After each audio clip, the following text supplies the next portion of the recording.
All right, so we're going to start talking about Napoleon and what happened after the French Revolution, and then the kind of legacies he left behind in the French Revolution as well. So, of course, there's a video, so if you ever need to, go ahead and pause, catch up on your notes as you're following along. They should kind of coincide with each other nicely, but if I go too fast and you need to take another second, that's fine. I know some of the stuff you can read for yourself, but I want to elaborate on a few points as we go along here. All right, so the height of Napoleon's power. So we're going to talk about this guy Napoleon. He took over the French country after the French Revolution, and we're going to see kind of as far as he got and what happened here. So here's a map of Europe. Everything that's blue, light blue, and like dark pink are regions and countries that Napoleon and France controlled. The green, the light green, and the light pink, or the brownish colors, were ones that are able to resist kind of his dominance there. Here's a picture of Napoleon himself. Again, this wasn't that long ago, and it's after the United States has become the United States. In fact, now that Napoleon's around, we're now already on our third president over in the U.S. Here's a quick quote from Napoleon. "I closed the gulf of anarchy and brought order out of chaos." So he's talking about how after the French Revolution, how we just talked, how things were pretty chaotic, right? They set up this whole Declaration of Rights of Man, all these rights and privileges that the government's supposed to protect, and everybody has, and they go through start killing people who weren't really cooperative or thought they were treasonous. So it's just a lot of just kind of anarchy and just uncertainty. And he came through and he kind of cleaned everything up. He said, "I rewarded merit regardless of birth or wealth." So he said that people got jobs based on what they're able to do, not on who were their parents or how rich they were. Wherever I found it, I abolished feudalism and restored equality to all, regardless of religion and before the law. So he said, we forgot about this whole hierarchy of stuff. There isn't like somebody's better than somebody else on this whole hierarchy of things. Nobility, aristocracy, it's all based on everybody's the same. So I fought the decrepit monarchies or the old regime because the alternative was the destruction of all this. So I fought against other countries and their monarchies because had they invaded or conquered France, this whole thing would have not worked out. So I had to go ensure the protection and our freedoms by going and fighting these other countries. He said, I purified the revolution. That's Napoleon Bonaparte. So this is kind of like encapsulates kind of what he thought he was doing, I don't think he was trying to accomplish. So a couple of achievements that he did accomplish. The Napoleonic Code, so uniform laws for everybody. So there's just everybody's equal in the law. So he actually wrote down, okay, these are what the laws are, and it doesn't matter if you're super rich or super poor or whoever you are, how much education you have, the laws apply to everybody. It's unless you're a woman or a slave, then quite the same kind of standing. Legacies, he made public schools for everybody. Not so much that he felt education was super important, even though that it is. Even in the United States, education is mandatory. That's how we have a democracy. But he was looking at it more as to make sure everybody's trained for some kind of public service and to identify what best aspect you were able to serve society. So it kind of had two different aspects. It wasn't so much educating the pupil, but actually training them and getting ready for public service. And the Concordat is the relationship with the Catholic Church. So we discussed how during the French Revolution, the revolutionaries also attacked the Catholic Church because they, again, were another example of that hierarchy thing where you got the Pope and the bishops and the archbishops and everybody else, and there's a whole series and levels of where you get to stand based on just basically your relationships with each other. And that's not how that really went against what the French Revolution was fighting for. And then national bank and tax reform. This actually was a big deal. Again, one of the reasons for the French Revolution was the fact that the country was bankrupt and they didn't have any money, and had to figure out who needs to be taxed and by how much. And so he figured out a tax reform, and everybody gets taxed equitably, and a national bank to actually start helping the economy, which was a big deal. And he was able to actually repair most of Paris and create parks and really kind of start turning the page on how France's infrastructure was working. So Napoleon reached his peak, right? He had this most power from about 1807, 1812. But, of course, nothing lasts forever. Napoleon's control over other countries makes him realize that, wait a second, they're more loyal to their own people than Napoleon. So I showed you that map of the entire continent, right? And he now has control of most of Europe. But there's people in other parts of Europe, like, they're not French. So they don't want a Frenchman calling the shots. And that's kind of like, the same thing with the French were saying, like, hey, we're French. We need to have our own government. We need to have our own rights and our own country. And then people are like, well, yeah, that makes sense. Why can't we do that too? Why do we have you French guys calling the shots over here? Kind of worked against them. And then that and the empire was so massive, it was really hard to control. That for one guy to keep an eye on everything, eventually things are going to start falling apart. And then in the end, Napoleon was his own worst enemy. one of the reasons why he was successful was because he wasn't willing to stop. Failure wasn't an option. He'd keep fighting, keep pushing, keep trying until he finally figured it out, or finally was able to overcome whatever obstacle it was. And in the end, he just wouldn't stop. He was too ambitious. So the things fell apart. There's three main mistakes as to what really happened for the downfall of Napoleon. You can start with the continental system, talk about that, the Peninsula War, and the invasion of Russia. So again, usually it takes more than one thing just to really kind of make things go sour, and we're going to look at those here. Continental system. So back in November of 1806, Napoleon was like, well, I can't invade England. They won't leave me alone, so how am I going to weaken them?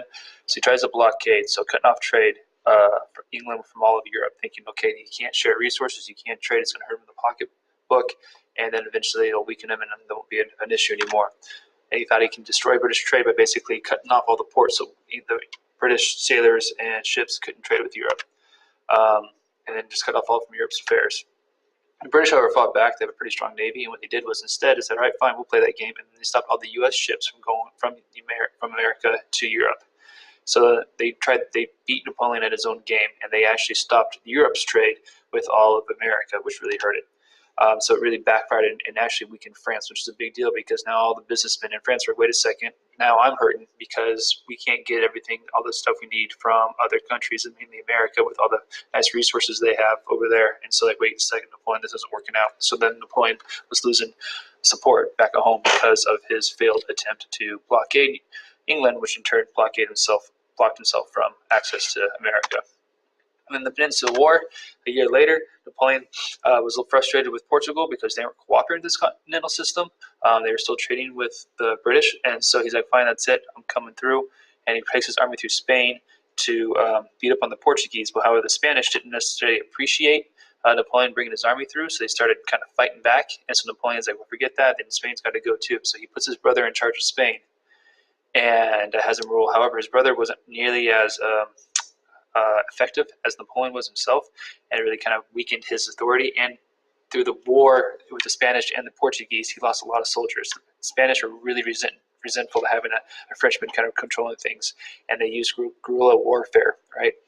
You know a little bit about that. It's not so much lining up and shooting at each other, it's hiding in buildings and streets, and not necessarily just lining up and fighting army to army. It's going through and harassing them until they finally give up, picking them off little by little. And so again, it really made the Spanish mad that Napoleon came through with his army and put his brother to be as emperor of Spain and Portugal, and they really liked their king. Also afraid that they would mess up with their relationship with the church. They didn't like what's going on in France with the Catholic Church, and the Spanish were really religious, and they did not want to lose ties with their church. And so again, the guerrilla warfare came through and cost Napoleon a lot of troops. And again, this idea of nationalism. So wait a second. So the French like this idea of nationalism because the Frenchmen need their own government, and France, we're Spanish, we want our own government in Spain. So other countries like Germany and Italy wanted to also start guerrilla warfare in other parts of Europe to fight back against Napoleon. So now his army is not quite as effective. So he's got problems at home with the businessmen because they can't trade like they want to. Now he's got problems. His army is not quite as effective fighting all these different little wars all over the continent. And then eventually he's like, all right, but he's not stopping with Europe. He's going on. He's going to invade Russia as well. So something actually he and Hitler have in common is that you don't really invade Russia effectively. So for a while, Napoleon and the Tsar of Russia were allies. But Napoleon thought the Tsar was selling grain to Britain behind his back, which he kind of was. So Napoleon's like, well, forget that. Here I come. I'm going to put you in check. So he's marching his army out to Moscow. And he was also afraid that the Tsar was going to take Poland from France, so Napoleon had to go, put him in check. So he decided to invade Russia. So he's marching his army through the snow, and again, they don't have tanks, they don't have trains. The only way to get from one place to another is to walk. And if you were a officer, you could ride a horse, but you still can't go much faster than what the people on foot can go, the regular foot soldiers. And so that's a long ways to march, and it's often, as you can see, it's probably pretty cold, not really all that exciting to be walking through the snow day after day after day. So he left in June of 2018 with 420,000 soldiers to enter Russia, and he got them all from all over Europe. So he doesn't have that many people, right, from just France, just Frenchmen fighting his army. He's got to find other people, other soldiers to fight too. So as he takes control of more parts of Europe, he enlists more people in the army. So now he's got his army made up of 420,000 soldiers, but not all of them are French, and not all of them are necessarily loyal to Napoleon. So he's got them fighting the war they're not really all excited about for a guy they're not really excited about either. Not a very good recipe. Russia, however, has a scorched earth policy. So as the French invade deeper and deeper into Russia, um, they're like, well, forget this. You can't use our farms. You can't use our horses. You can't use our stuff.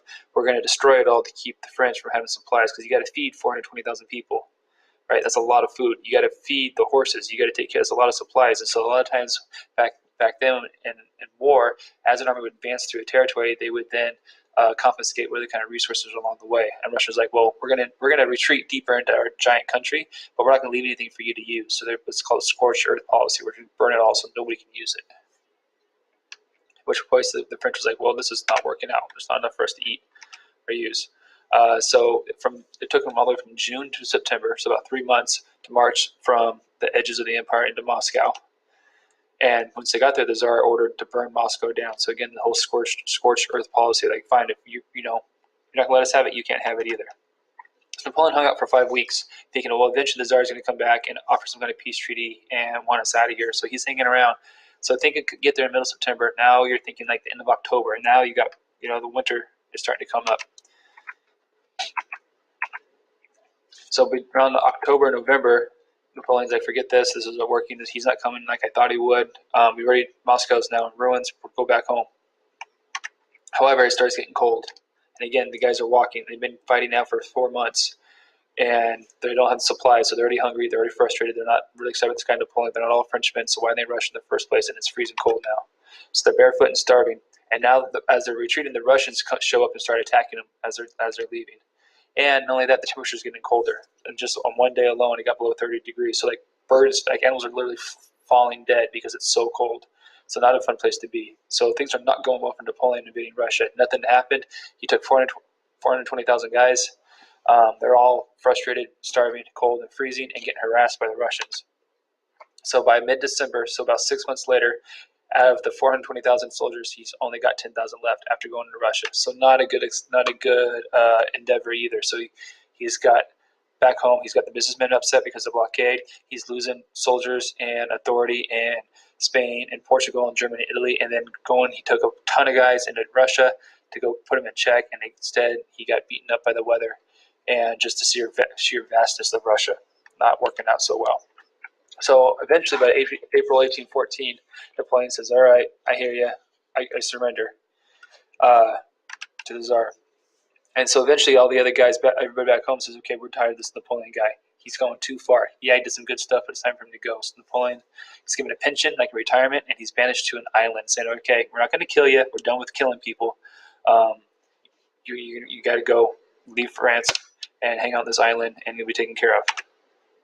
And so then like, what do we do? Okay, we had this revolution. We got rid of the king. Then we tried the Directory. That didn't work out. We got Napoleon. He came through. That worked for a little while. Then we go back. What are we going to do? Let's go back to the king. So we go find the brother of Louis the 16th. Okay, call him Louis the 18th, and put him in as a ruler. And that didn't work out very well either. So eventually people are tired of this whole king stuff. So he actually had some porters left. So let's get Napoleon back. So Napoleon escapes Elba and becomes emperor again in France for his second tour here. But eventually, after kind of doing the same thing, going back and fighting other wars, he's defeated by the British at the Battle of Waterloo, which is pretty famous. At this point, Napoleon is done for. He's exiled again, this time further away to the island of St. Helena in the Atlantic, and he dies there eventually. So what did Napoleon really do? Well, he roused nationalism all throughout Europe. So this idea of, wait a second, we all have a common culture, common traditions. We should have our own government. We should have our own country. We should, like I said, create our own nation, which is a very important thing that's going to lead to some other issues here as we move forward. It led to the unification of Germany and Italy as we know them today. Before then, as you kind of saw the other maps, there were just pockets of different city-states and kind of kingdoms, and even though they're all German people and had German culture or German language, they weren't necessarily a unified country. Same thing in Italy. Italy was much like little city-states, and then it wasn't necessarily the formal countries as we see them today.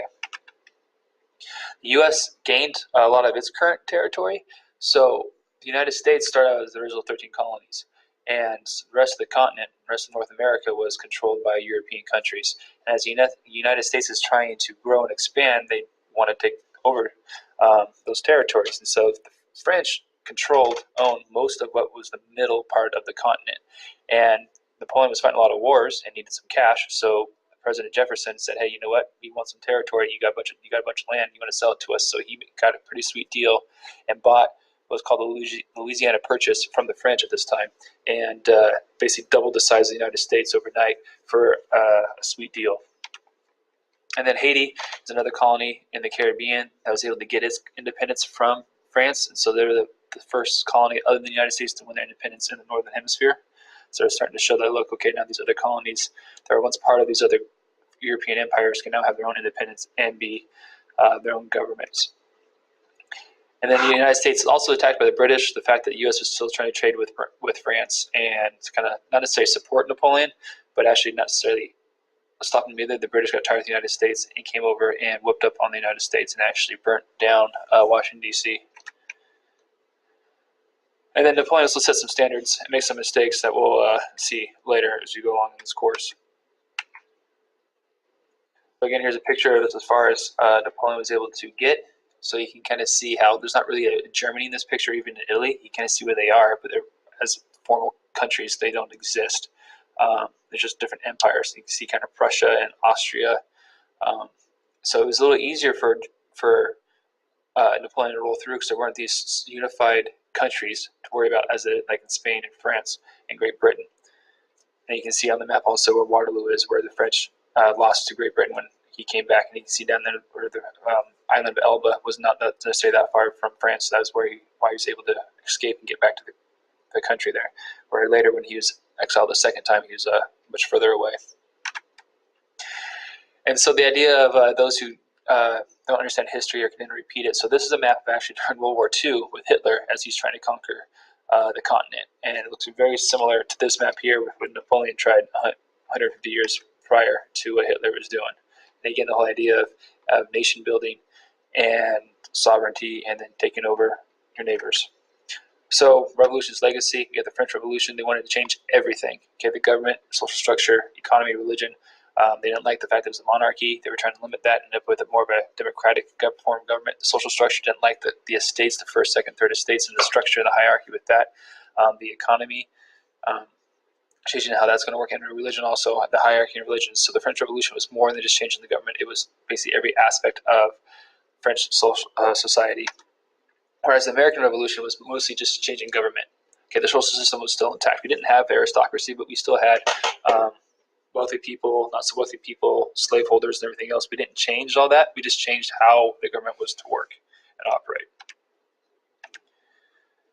So the French Revolution achieved many things. It brought people into politics. It got people more aware of what's going on, and they're more involved in what's happening. Again, to secularize Europe. Secularize means to less religious. Okay, really starting to question the authority of the church, away from a tradition, which is really important for change in the future. So it's the whole idea of, well, this is how we always done things. This is why we're going to continue to do them. And the idea is like, well, let's really question things. And what does that question really mean? And is it possible? So it's one thing to have ideas like the Enlightenment. They have all these guys, these philosophers really saying these really interesting, profound things. But what's that in action? And the French Revolution was an opportunity to actually implement some of those ideas along with what's going on in America and to really question tradition. And then the idea of gross nationalism, this is a big deal. We're going to see that even today in the Middle East. The whole idea of nationalism and different ethnic groups wanting to have their own nations.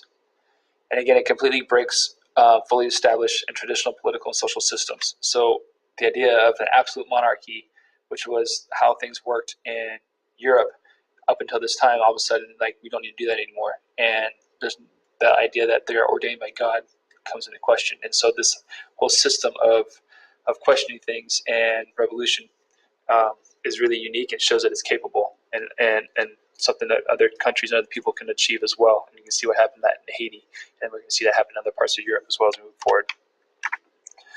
So again, this sparks the Haitian Revolution. Napoleon selling Louisiana, which helps the United States. Spanish colonies gain independence from the Napoleonic Wars. So those other Spanish colonies, now all of a sudden Spain can't quite keep a hold of them because they're worried about Napoleon and over in Europe. European monarchs pledged to stop future revolutions at the Congress of Vienna. So once Napoleon is defeated, the other monarchs in Europe get together and say, you know what, we got to stop this from happening. These revolutions aren't good for us, right? We like our jobs, we like being king, and we need to help each other to make sure if there's any kind of like revolution's starting to creep up in your place, we'll come over and help you out. And so again, but nationalism starts independence in Greece, and Belgium, Germany, and Italy. So these other countries listed here, even though we see them as countries now, during this time they weren't unified countries, and now they're starting to see, wait a second, we can be our own nation. And also sets the stage for future revolutions in Russia. Russia, even though it was effective in that whole scorched earth policy, protecting the country, the people don't really appreciate their houses and villages being burned down, and along with their farms being destroyed. And so they didn't really appreciate the way the Tsar was calling the shots there in Russia, and eventually set up for a revolution in Russia and causing some problems and some changes too. Here's a video real quick to kind of summarize a little bit of Napoleon.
All right, guys, so be sure to finish your notes, and if you have any questions, be sure to ask me, and I can clarify for you later. Thanks.